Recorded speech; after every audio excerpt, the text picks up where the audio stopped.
Greetings, liquor lovers. Morgan and Nate back at it, Liquor on the Rock. Today we are doing a bit of a flight. You guessed it, Westland Distillery. Semi-local for us up here on Friday Harbor. Well, I guess I'm a Seattleite, so yeah. I consider it local. It's a trip for me. Yeah, it's a journey. But we have a couple different offerings. These are not quite the average Westland. This is not maybe it's not where you would start with the Westland line. But we've got, Morgan, what is this? The winter. This is a 2016 release by Westland. Westland has three main products that they put out all the time. Westland is based in Seattle, down in the Soto area, and so if you're ever in Seattle or passing through, definitely recommend stopping by. You can get some flights, try some things in their bar area, but call ahead and reserve a spot for their distillery tour, because they do a lot of neat talks. You get to try some things at the end, and who doesn't love a distillery tour? So This is the Westland. This is one of their special releases, and it features Westland does a standard American oak whiskey. They do one that's aged in sherry, and then they also release their peated.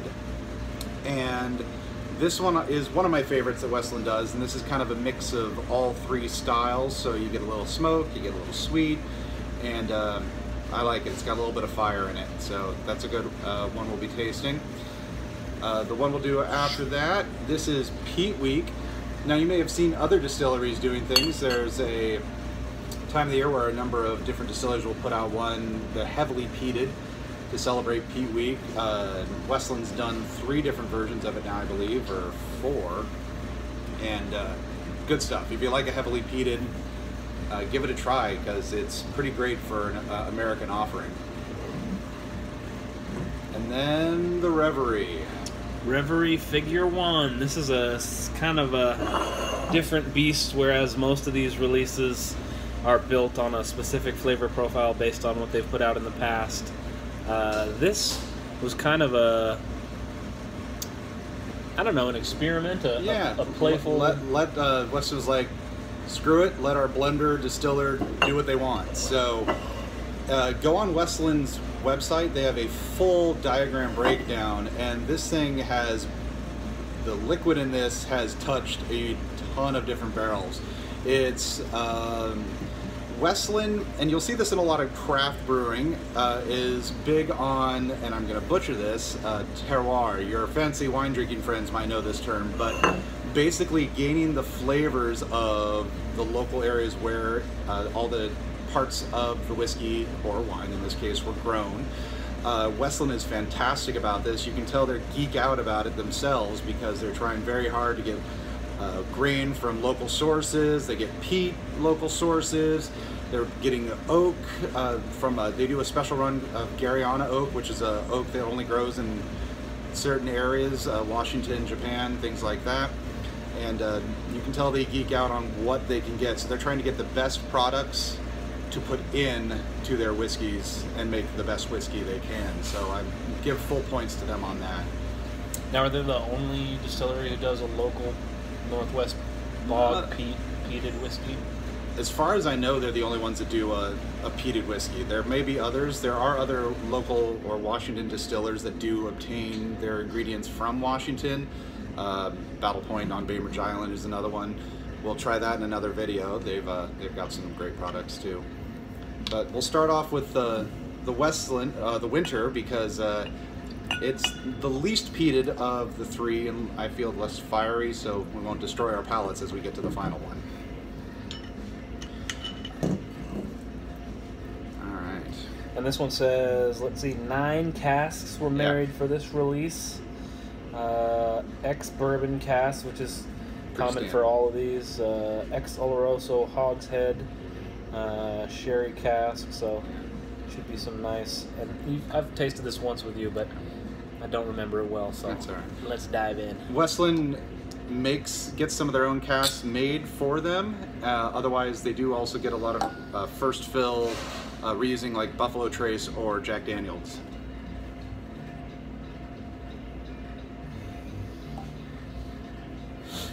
I'm a little bit stuffy today, but My left nostril is liking what's happening. Get a little bit of banana off of it. That's ester that's common with liquors, especially if you smell a Jack Daniels. I swear that thing smells like banana candy.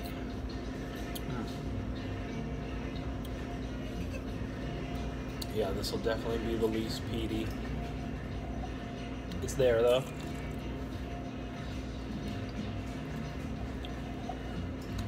I like this. It's got a little bit of smoke at the back end of it. You're getting some good dark cherry, along with the traditional caramels and things you get from whiskeys. But it's one of my favorite all-arounds, and they only released it in 2016, and I was very happy to get a bottle, so I've been holding on to it, and I drink it for when I want to feel special. Special occasions like this one. Good stuff. Now again, maybe not the one that you would go out and find or buy for, you know, just having, but if you can find it, pretty awesome. Yeah, I would say their American oak standard whiskey is delicious. You can start with that. Their sherry has some definite sweetness. It's a good way to start too. That's one of my favorites.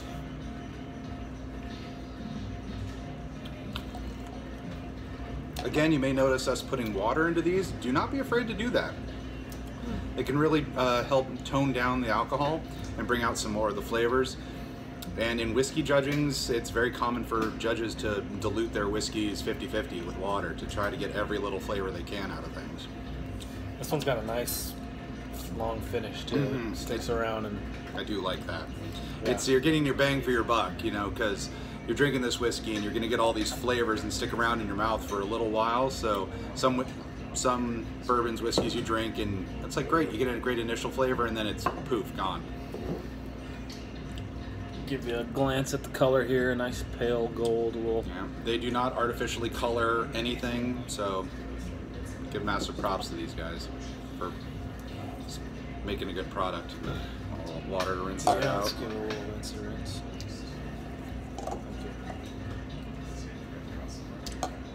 All right, winter. You want to go Peat Week and then Reverie? Or you want to go Reverie Peat Week? 'Cause It's been a while since I've had the Peat Week, so how peaty is it? It's pretty peaty. Okay then, Reverie it is. Reverie Figure 1. Reverie is crazy. Aged in old muscatel barrels, in sherry barrels, mix of peated, mix of Washington grain, mix of Washington 5 grain. They just threw everything they had into this one, and it's got a lot going for it. I think it's a little fiery, so I will be adding a little water to it on our second tasting, but it's give it a go here. And like Morgan said, you should definitely check out the website to see the diagram, because it's pretty wild how we spent, I don't know, probably like half an hour trying to decipher it the other day. It's all coded, so you got to figure it takes a little bit to figure out. Yeah, but packaging wise, I think they do a great job. Everything that they do is clean. I like their bottle shape. Their caps are sturdy. The logos and the labels are beautiful. So from a design standpoint, I am with it. All right, let's give this boy a taste. Scent definitely is dark maple syrup, you know, dark fig maybe. A little bit of, It's pretty hot. a little bit of allspice. You can definitely smell the alcohol.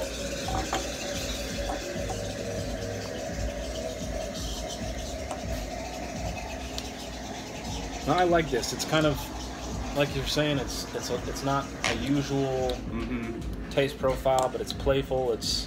I mean, it is what they were going for. They're letting their distillers blend whatever they feel inclined to play with. Definitely getting some sweet fruit notes. A little bit of cinnamon on that.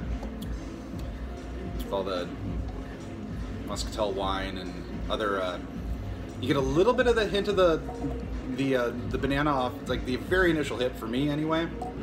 Which I don't know if that comes from the old used JD barrels that they were using for part of this, or if it's from their own product of their own distilling.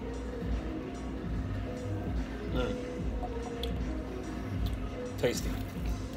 The water really helps this one for me. Just a smidge. Needs just a little bit. And Splash. And this is one that, again, is not something you're going to run out and it's a distillery release only, so you do actually need to go visit them to go pick up a bottle. So I happened to be at a wedding across the street the day it was released. I might have had some old fashions at the wedding. I might have stumbled into the distillery. I might have bought this bottle and this shirt without looking at any prices. I might have gotten in trouble with the wife for spending, $140 on whiskey. Yeah. And I was sure that this shirt said whiskey, and when I woke up and looked at it, I realized it said Westland. So, shout out to you guys.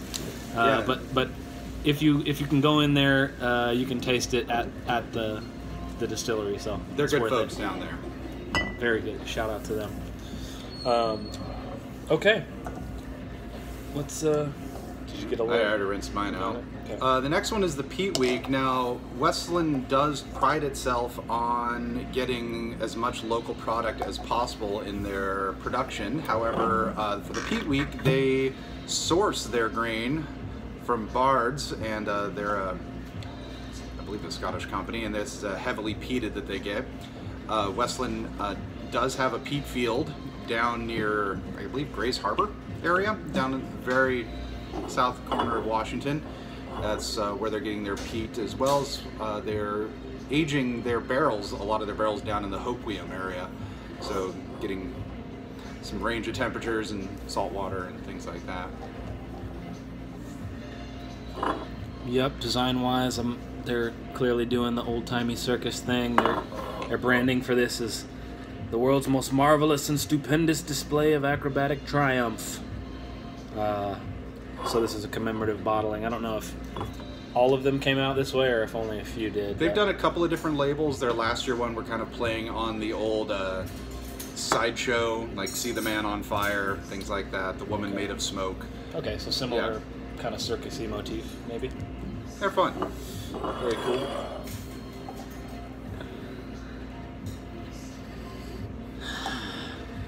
Now, I don't get a lot of peat right off the nose on this one. I do get a little bit of citrus and a little honey off of it. Yeah, like I said, my nose is compromised, but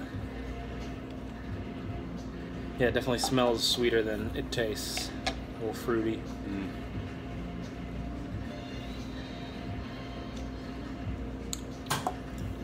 Definitely getting more of the peats on the flavor, and it's not bad. It doesn't hit you initially. It likes to linger on and come out near the end, which it's a lot smoother than the Reverie. Yeah. I think you're right. The Reverie is a little hotter than. That's why I like the water. Yeah. But I think they nailed it with this one. Our chef here, we haven't gotten to it yet, but we are filming from the restaurant at the Friday Harbor House. He has made a aged eggnog using the Peat Week, and after like 6 months, it's fantastic. He's going to be making some, so I'm going to be hoarding that if I can get my hands on it. Definitely need some quality control on that eggnog. Yeah. Oh, tasting, right? Yeah, I mean, you and me both love a peaty, smoky. So this one for me is pretty delicious. Yeah. Not that you have to pick between any of them, but we'll be doing a Lefroy retrospective here in coming months. We've got our hands on a couple of fun things. Speaking of big smoke, these are great. You'll find the Peat Week. I've seen it in liquor stores in Washington, usually around the $60, $70 mark. The Westland, when I managed to pick it up, was hitting at about 80, and then the Reverie, because we can assume with the purchase of the T-shirt and all, right around 90, close to $100. Oh yeah, well, $100. I'm gonna assume that the shirt was 20, and I paid 160. So you go ahead and look that up, but do the math. Next time I'm getting that industry discount. Well worth it though. I wish we had like a sherry, the Yeah. Gariana or something. But Yeah, unfortunately, we are out of their standard releases at the moment, but we'll try to get our hands on it some other time. yeah, you should be able to find any of their stuff in liquor stores. Like we said, they do a lot of good releases, worth checking out. And Support local. check out their website. They give a lot of information about all the processes, the wood they're getting for their barrels, where they're getting their wheat, supporting local producers, and definitely think good folks. Give them a follow on Instagram. I don't know what it is, but probably at It's Westland Distillery. Westland Whiskey. Yeah. Okay. Yeah. Well, that's it for us. Hasta luego, liquor lovers. We'll see you next time. Liquor on the rock.